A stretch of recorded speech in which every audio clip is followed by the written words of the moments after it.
Hi అండి, నేను మీ దివ్య. ఈరోజు రెసిపీ వచ్చేసి బీట్రూట్ ఫ్రై. ముందుగా బీట్రూట్ పైన ఉన్న తొక్కను తీసేసుకుని నేను చూపిస్తున్న విధంగా బీట్రూట్ని తురుముకోండి.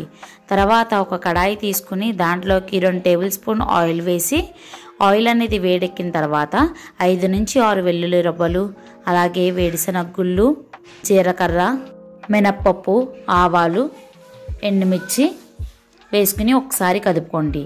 తర్వాత పచ్చిమిర్చి, కరివేపాకు, అల్లం సన్నగా తురుముకొని దాంట్లో వేసుకొని బాగా ఫ్రై చేసుకున్న తర్వాత మనం తురుముకొని పెట్టుకున్న బీట్రూట్ అనేది దాంట్లో వేసేసుకొని బాగా మగ్గనివ్వండి. బాగా మగ్గిపోయిన తర్వాత దాంట్లోకి తగినంత సాల్ట్, అలాగే 1/2 టేబుల్ స్పూన్ పసుపు వేసుకుని బాగా ఫ్రై చేసుకోండి. ఇంతేనండి, చాలా ఈజీగా బీట్రూట్ ఫ్రై చేసుకోవచ్చు. మా వీడియో మీకు నచ్చినట్లయితే లైక్ చేయండి. ఇంకా మరిన్ని రుచుల కోసం మా యూట్యూబ్ ఛానల్ని సబ్స్క్రైబ్ చేసుకోండి. Thank you.